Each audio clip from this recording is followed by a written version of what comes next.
Ó, você mulher, você quer ficar sorrindo, não é? Mas sorrir assim com vontade, sem dor, sem irritação, sem desespero. Você tem TPM? Fica de zoião. De acordo com a Organização Mundial de Saúde, 90% das mulheres em todo o mundo apresentam TPM, nome popular para síndrome da tensão pré-menstrual. Contudo, entretanto, minha gente, esse não é o único distúrbio causado pela menstruação. Entre 3 e 8% das mulheres sofrem uma versão mais severa do problema, chamado transtorno disfórico pré-menstrual, o TDPM. Para falar sobre esse assunto, a gente vai conversar com o ginecologista Dr. Fabiano Serra e a psiquiatra doutora Flávia Sano. Sejam muito bem-vindos à nossa casa. Tirou férias também, doutor? Descansou? Tirei com você. Ah, que maravilha. Que bom. É bom descansar, coincidentemente, né? com Não você, é? foi. Seja muito bem-vinda, Muito doutora. obrigada. Prazer. Prazer. Quando eu vi o assunto, eu falei, gente do céu, se já não bastasse o que nós temos, mas é bom que a gente consegue identificar também o porquê algumas pessoas, algumas mulheres ficam muito diferentes nesse período, né? É verdade, Abi. Eu queria que você explicasse um pouquinho o que é TDPM. Vamos lá, acho que é importante a gente diferenciar as duas coisas aí. A primeira delas, que você citou bem, é a TPM, que na verdade hoje a gente chama de síndrome pré-menstrual. A gente não chama de TPM mais. A TPM era algo no passado que englobava tudo, inclusive a TDPM. Hoje a TDPM é o transtorno disfórico pré-menstrual. A síndrome pré-menstrual, que é a TPM antiga, né? É aquela mulher que começa a ter vários sintomas antes da menstruação. Então começa a ter enxaqueca, aquele inchaço, mamas doloridas, às vezes cólica, percebe que tem mais irritabilidade, quer matar o parceiro, a parceira, quer matar o filho, a filha, então, enfim. É aquela paciente que começa a ficar muito estressada com a situação, tem vontade de comer alimentos doces, hipercalóricos. Então isso é a TPM tradicional, ou a síndrome pré-menstrual. Quando a gente fala de TDPM, a gente tem que ter um sintoma emocional associado, tá? Então, quando a gente tem a labilidade emocional importante, ou uma crise de ansiedade, ou aquela paciente que fica melancólica, indisposta, eu diria que para diferenciar as duas, uma é incapacitante, que seria a TDPM, então seria um sintoma mais grave, né? É aquela mulher que deixa de fazer as coisas dela do dia a dia, né? Então ela vai mal no trabalho, ela falta ao trabalho, ela deixa de cuidar dos filhos de forma adequada. Não tem vontade pra nada. Não tem vontade pra nada. Então essa seria a TDPM. E a síndrome pré-menstrual, apesar de algumas mulheres terem isto grave, né? Ela em geral tende a ser um pouquinho mais leve. Ela passa mais rápido. A TDPM dura mais tempo? Pode durar. Então, na verdade, para que as mulheres entendam, né, para quem está assistindo a gente, ambas começam no período após a ovulação. A ovulação é o fator aí importante nisso, porque aí entra uma fase que a gente chama de fase lútea, que é quando o corpo lúteo começa a produzir o hormônio progesterona. Terminando esse efeito do corpo lúteo, que geralmente dura cerca ali de 7 dias, né, enfim, logo após a queda da progesterona, a tendência desses sintomas ficarem ainda piores. Então, dos 5 aos 7 dias antes da menstruação, é a pior fase ali pra gente pensar nos dois cenários. E é algo, sei lá, genético, doutor? Tem a ver, por exemplo, sei lá, o trabalho que a pessoa exerce, a vida que ela tem, problemas hormonais, por exemplo, falta de algum hormônio ou não? Olha que interessante, a gente tem poucos estudos. A gente tem poucas comprovações do que leva realmente a esses transtornos. A gente sabe que existe um componente genético hereditário sim, então mulheres que têm TDPM têm mais risco de ter filhas com TDPM também, então a gente sabe que é hereditário.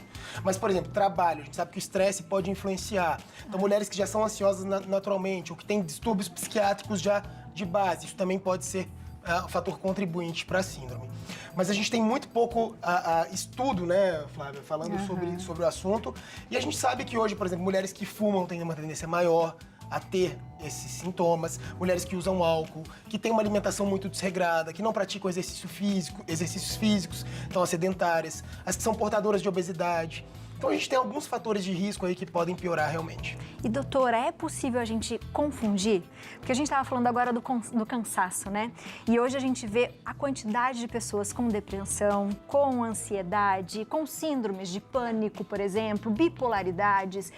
Quando a mulher ela tá nessa fase, é possível ela se confundir? Será que eu estou depressiva? Será isso é possível? É super possível, né?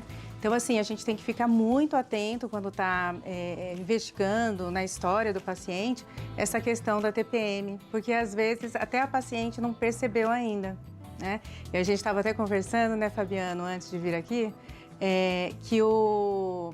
quando às vezes a pessoa tem um DIU, né, que é só mecânico, com uma barreira mecânica, a pessoa continua tendo a TPM, só que ela não está menstruando. Então, ela vai ter todos aqueles sintomas da TPM, né? E a gente não vai perceber, né, que se relaciona a esse ciclo. E assim, a TDPM, hoje, ela é classificada no nosso Manual Estatístico e Diagnóstico, o DSM-5, como um quadro depressivo. Ela já entrou também como um quadro depressivo. E é interessante a gente falar sobre isso, porque hoje a gente tem muitas siglas para tudo, né? E às vezes a gente acaba rotulando muito as coisas. Eu acho que tanto para as mulheres falarem assim, eu tô nervosa porque eu tenho isso. Não, nem sempre é isso, né? Às vezes você tá nervosa por um outro motivo, não que você não tenha e que não seja algo que desencadeie, enfim. Mas a gente tem muitos rótulos para as coisas. E é necessário a gente entender que isso é saúde, que é importante você dar atenção, né? E saber exatamente solucionar esses problemas com um tratamento específico, não é? Sem dúvida, Abi, mas eu até quero reforçar um outro lado. Mulheres que têm certeza que nessa fase pré-menstrual sentem muitos sintomas e às vezes passam no médico, o médico fala, não é nada, vai, faz parte. Faz parte, é assim mesmo, mulher é assim mesmo. Nascida pra sofrer, não é isso que dizem pra você? Não acredite nisso, não é nascida pra sofrer. Tem solução, várias coisas que as mulheres enfrentam. A gente já conversou sobre isso várias vezes. O quanto as mulheres são negligenciadas na saúde. Sim. O quanto os estudos não priorizam realmente a descoberta nas questões de saúde feminina, né? E a gente precisa focar nisso pra entender que as mulheres precisam sim ter qualidade de vida. E tratar a síndrome pré-menstrual, tratar o transtorno disfórico pré-menstrual são extremamente importantes, né? E uma coisa que a Flávia falou que é interessante, às vezes a mulher ela é esterectomizada, ela não tem útero mais. Tirou o útero, mas ela tem os ovários. Ou ela usa um DIU hormonal, que é um DIU que em muitas mulheres corta a menstruação. Então, às vezes, ela continua tendo essas fases do ciclo com muitos sintomas, com uma sintomatologia exuberante, mas o fato dela não menstruar, ela não consegue associar. Mas, na verdade, ela tem ali ou uma síndrome pré-menstrual ou um transtorno disfórico pré-menstrual. E pensa que é uma coisa que agora a gente está falando mais, né? Nos últimos anos a gente tem falado mais. Mas quantas mulheres, por exemplo, minha mãe poderia ter tido a TDPM, né? E não ter identificado o tanto que, de repente, ela pode ter sofrido, porque a mulher tem essa coisa de se sentir culpada, estar culpada porque está nervosa, culpada porque tem dor, culpada porque está ansiosa, já tem né? um estigma, né, em relação à mulher. Exato. Essa brincadeira de, ela tá em TPM. As pessoas, eu acho que ficam até um pouco envergonhadas de se queixar, né? Exato. Porque virou, assim, uma chacota, assim, né? É algo machista também, né? Exato. A gente tem um depoimento, acho que em casa vocês vão entender um pouco mais, não é isso, Léo? É isso aí, Abi. A gente tem um depoimento da influencer Sara Leva, que tem TDPM. Olá, meu nome é Sara Leva, sou de Goiânia, Goiás, tenho 32 anos e tenho TDPM. Eu fui diagnosticada em menos de um ano, só que eu venho sofrendo desde a minha adolescência e eu não sabia. Na época não tínhamos acesso a tanta informação como tem hoje, né? Eu achava comum sofrer muito na TPM, porque as pessoas só falavam em TPM, não falavam desse transtorno, dessa agressividade que a TPM poderia causar. Quando eu completei 30 anos, parece que uma chavinha virou na minha vida e ficou completamente fora do controle. E eu ficava muito deprimida, porque eu não sabia o que estava acontecendo. E em novembro do ano passado foi o meu colapso de não aguentar mais os sintomas que estavam muito fortes. Eu parei no pronto-socorro com uma crise de ansiedade muito grave. E a partir daí foi que eu tive ajuda real. Precisei modificar minha vida completamente, como por exemplo, a minha alimentação é uma alimentação muito regrada. Eu tive que fazer mais exercícios do que eu fazia, mudar o meu estilo de vida para poder ajudar e adaptar, principalmente nessas fases, né? Nós precisamos ter pessoas que entendam também sobre isso e nos ajudem, né, a lidar com isso. Sozinho fica tudo muito difícil, muito complicado. E encontrei no Instagram a página TDPM Brasil, que é da Maia Barreto, inclusive. Eu sou eternamente grata por ela ter se exposto, colocado ali todos os sintomas que são horríveis, que eu consegui descobrir e encaixar e fazer sentido tudo que eu tinha com todo o diagnóstico que eu já tinha, mas isso foi, assim, uma luz para mim ver que eu não estava sozinha. Muito legal. Doutora, ela falou sobre a alimentação, que ela começou a tomar alimentação regrada, né? Algum tipo de alimento ajuda nesse tipo de diagnóstico? Léo, sabe que, na verdade, uma alimentação regrada ela é sempre fundamental para qualquer tipo de doença, para qualquer coisa que a gente trate, né, Abby? A gente fala isso sempre. A alimentação é fundamental. Existem alguns estudos que falam de vitamina B6, de vitamina E, de magnésio. Então, tem alguns alimentos que são relacionados a essa melhora. Mas quando a gente coloca isso num estudo efetivo e comparando com placebo, a gente não tem uma evidência muito forte a respeito da alimentação.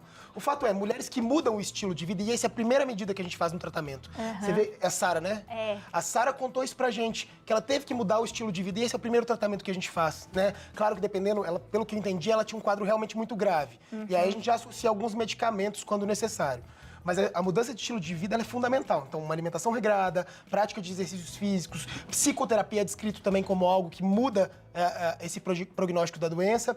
Mas uma coisa que você me perguntou no começo, que eu acabei não respondendo, Abby, foi sobre os hormônios. Se existe uma diferença nos hormônios entre as mulheres que sentem e as mulheres que não sentem.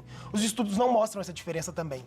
Então, está muito mais relacionado, às vezes, a uma sensibilidade cerebral a esses hormônios do que propriamente as quedas dos hormônios, porque as quedas, elas são similares. E por isso que é tão difícil um diagnóstico com exames, por exemplo. Não existe. Não existe. A gente tem alguns estudos que foram feitos com pesquisa de serotonina no sangue, porque isso a gente sabe, que tem a ver com os neurotransmissores, e a Flávia pode falar muito melhor do que eu, mas tem a ver com os neurotransmissores e o principal deles é a serotonina. É por isso que tem uma queda desses neurotransmissores, é por isso que a mulher quer comer doce, quer comer um monte de açúcar, porque são alimentos que aumentam a serotonina, então a tendência é essa. Só que o que acontece? Entra num ciclo ruim, porque esses alimentos são prejudiciais. Então o café em excesso, os alimentos com açúcar, o álcool, são alimentos que não se deveriam ser usados, pensando aí tanto na síndrome pré-menstrual quanto no transtorno disfórico pré-menstrual. E doutora, quando a gente fala disso, né, a gente fala da depressão e tal, parece simples, mas assim, eu já vi alguns relatos das mulheres, por exemplo, ficarem extremamente agressivas. Tem uma moça que eu vi, ela falou assim, eu cheguei a entrar no tapa com as minhas irmãs, né? Tipo, do nada, ela falou, eu nunca fui agressiva, eu nunca briguei em casa. Tamanho o estresse. É verdade. E aí as pessoas chegam, elas têm que tomar algum remédio, fazer um acompanhamento psiquiátrico, doutora, como que isso funciona também? Então, pode acontecer mesmo da pessoa ficar muito irritada, de ficar com raiva mesmo, de querer pedir divórcio, né? De querer pedir demissão, de brigar com o chefe, de acontecer várias coisas danosas para a vida dela, né? Então tem que tomar muito cuidado com isso. E assim, as pessoas que têm depressão e que têm transtorno de ansiedade, elas são também mais suscetíveis a TDPM, né? Isso acaba ficando agravado. E assim, é importante, sim, é um quadro grave, incapacitante, é super importante estar procurando um psiquiatra para realmente fazer um tratamento adequado, né? Você sabe, Abby, que tem mulheres que inclusive têm pensamentos suicidas nessa fase? Sim. Então, doutor... Tem pensamentos de autodestruição tão grande que a mulher pensa em suicídio. É muito perigoso. Então, é muito grave, gente. Você que tá em casa, se você conhece alguém que tá passando por uma situação como essa, toda vez que fica ali perto da menstruação, ela tem pensamentos de autodestruição, ou ela é muito agressiva, tem muita labilidade emocional, gente, oriente é procurar ajuda, né? Existe tratamento. E um dos tratamentos, além do antidepressivo, Abby, a gente usa geralmente os inibidores da recaptação de serotonina, é fazer anticoncepcional contínuo. Às vezes é uma coisa simples, porque o anticoncepcional contínuo, para aquelas mulheres que desejam contracepção, né? Então imagina, uma mulher tá ali no período fértil dela, não quer engravidar naquele momento. Se a gente suprime o eixo hormonal, em vez dela ficar ciclando ali todo mês, se a gente deixa ela estável hormonalmente, a gente pode prevenir essas crises todas. Então, às vezes, um tratamento simples. E para aquelas que às vezes não respondem, o antidepressivo pode ser associado. Um tratamento, assim, ideal é muito individualizado, né? Então, tem pessoas que vão responder melhor, né, ao hormônio, e tem pessoas que vão responder melhor ao inibidor de recaptação de serotonina. Ou as duas coisas ao mesmo tempo. Ao mesmo tempo. E como a gente tem uma gama de sintomas imensa, eu tenho que olhar também pra mama dela que fica inchada, eu tenho que olhar pra cólica que ela tem. Pra enxaqueca. Pra enxaqueca. Então a gente vai tratando também muito sintomaticamente, né? Então a gente vai tratando aqueles sintomas que ela tem mais importantes. Mas mais importante, por isso que o estilo de vida é importante, porque é tanta coisa pra mexer que mudar estilo de vida pode ser benéfico pra sempre, né? É um bom início. É um bom início. Né? Aquela coisa que a gente às vezes brinca aqui, mas que faz muito efeito, minha gente. Eu faço isso às vezes. Você tá com vergonha de fazer perto dos outros, vai no banheiro. Respira e não pira. Vai, fica quietinho, dá aquela respirada, né? Pensa um pouquinho, fala assim, deixa eu esvaziar a minha mente agora para eu não, né, não brigar, para eu não tomar uma atitude impulsiva, porque às vezes a gente faz isso sem perceber e não deixar. Quando tá doendo, quando tá incomodando demais, quando você tá vendo que você não é aquela pessoa que você tá se vendo, de repente, no espelho, tem algo errado. Então, não se culpe por isso. Existe sempre um motivo para tudo, né, doutor? É isso. É muito angustiante, né? É muito angustiante e eu acho que não tem necessidade das pessoas ficarem sofrendo, né? Sim. Dá para procurar um tratamento. Assim, é difícil às vezes identificar, não é tão fácil, mas identificando, existe tratamento, as pessoas podem melhorar muito a qualidade de vida, né? E realmente dar uma melhorada no sofrimento, né? Com certeza, minha gente, com certeza. Obrigada, viu? Acho que a Eu que gente precisa agradeço. falar mais sempre sobre isso. Sempre. Né? Porque eu acho que nós mesmo, mulheres, temos aquela coisa de agradar, de cuidar e de falar, tá tudo bem, comigo tá tudo bem, eu aguento. Mas não é só a mulher. Né?